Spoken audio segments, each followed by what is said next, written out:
This is the all-new 2023 Toyota Supra. Toyota's claim to fame when it comes to road-legal sports cars, with Supras having a vast history of over 40 years, first announced all the way back in April 1978.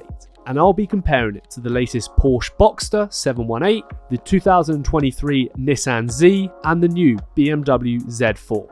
In this video, I'm going to be telling you everything you need to know about this new 2023 Supra. However, if you do enjoy these videos, be sure to subscribe for weekly car reports on YouTube.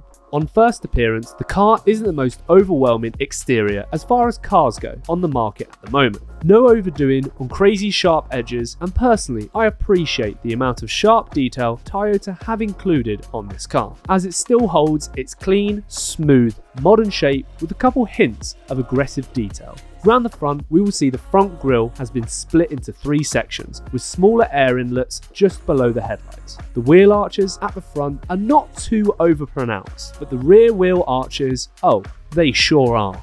Featuring these beautiful long LED daytime running lights with an additional 3 bulbs above it, with indicator strips on the front of the wheel arches too. The side of the car has a bit of a pop to it, shall we say, with air intakes for the rear wheel arches kind of have that sloped down door style approach. The contrast of the black mirrors to the white really goes well, followed round the back with a slicked up spoiler and the brake lights running in harmony with the rear air outlets. 2 circle chrome exhaust tips with a central brake and fog light. The engine options for the new Supra are still 2 options. A 2-litre petrol, twin-scroll turbocharged, paired with an 8-speed automatic rear-wheel drive transmission. Or, if you're feeling for something a bit more fruity, you can still get the 3-litre twin-scroll turbocharged. However, prior to this new 2023 model, all Supra models were partnered well with an 8-speed automatic transmission, powering the rear wheels only. But now the wait is over because Toyota have released an all-new 6-speed manual gearbox. Yes, finally. Thank you, Toyota. However, it comes with a price. This option can be paired with the turbocharged 3-litre inline 6. The 3-litre manual option can be purchased for no extra cost over the automatic model. With the engine being sourced from a BMW, it will be standard on the new special edition Supra called the A19 MT model. Only 500 of these will be made and only available in the US in either matte white or matte grey. This car lays down some serious figures. The new 2023 Supra will do a 0 to 62 miles an hour in just 3.7 seconds with the 3-litre automatic option. Now that's serious time indeed. So serious, it's quicker than a BMW M2 competition. The lower end 2-litre 4-cylinder Supra will do 0 to 62 miles an hour in 4.7 seconds, pushing only 254 brake horsepower, which is quicker than the new 2023 BMW Z4, which takes 5 seconds dead. From this engine, the Supra is pushing 335 brake horsepower in total in the 3-litre. However, with its amazing performance, the Supra suspension is forgiving enough to drive on a daily basis, I say. Toyota have done even more changes to the Supra lineup, including revised tuning for the suspension, new driving modes, and a brand new steering system with a really cool new driver mode called Hairpin Plus. This allows you to add additional spin to the rear tyres, helping you throw the Supra around those tight corners. The steering is accurate with great weight and direction. With manual roaring, the GR Supra is right at home on the track. The coupe shows its true colours with loads of torque and the ease of automatic rev matching.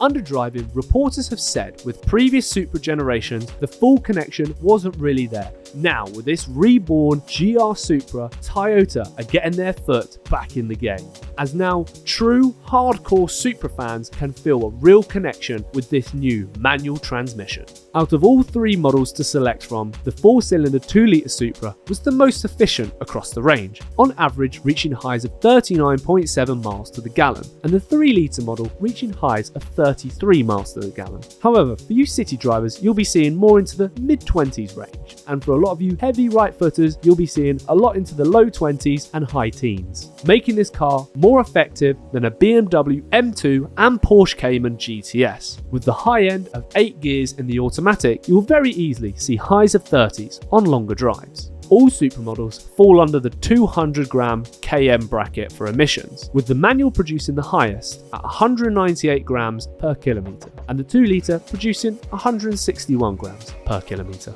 Let's quickly compare this to the new Nissan Z. The front end design is taken from the original 240Z of 1970, but the rear comes from an R32. The rectangular grille is odd, and some shapes are just not great on this new Nissan. It was easy to notice a new, unappealing viewing for these angles, like these odd lines on the hood, or the headlights, which look rather strange. Overall, I think the Toyota does win on its looks. The Nissan Z does have a 400 brake horsepower twin turbocharged V6 engine, driving the rear wheels through a 6-speed manual or 9-speed automatic.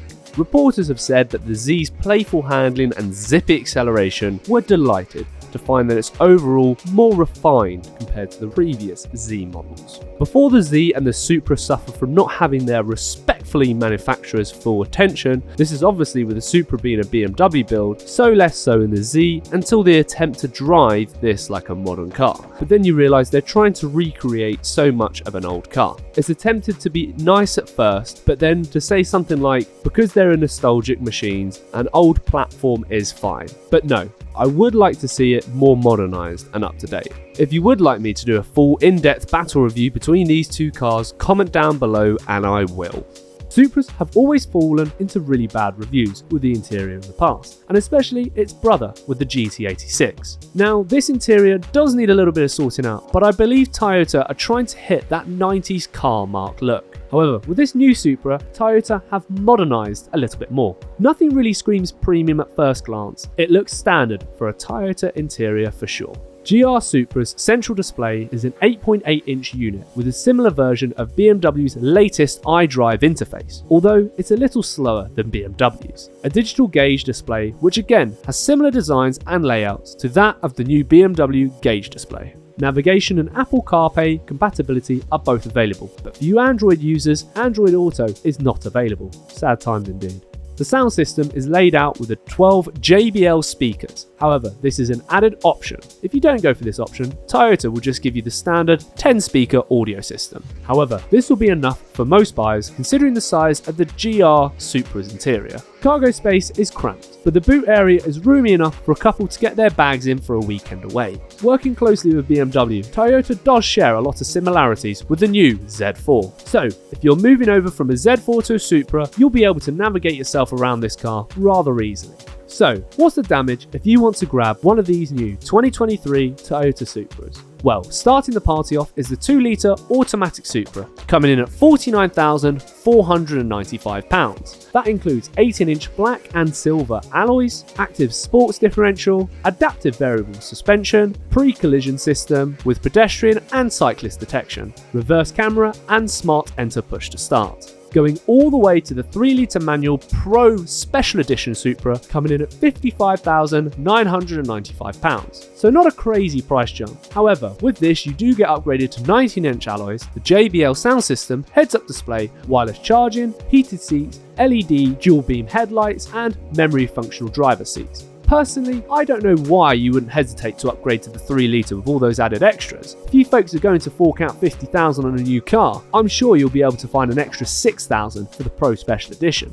However, overall, I don't feel I'd be satisfied with forking out that much towards a car that I feel doesn't give much rewarding back to us. Yes, it's easier off the line than an Audi TTS, Porsche 718 Boxster, and BMW M2, but it's just missing something. But I can't put my finger on it. If you know what that problem is, feel free to comment below, as I just can't see pushing $50,000 on a car with such little premium ability.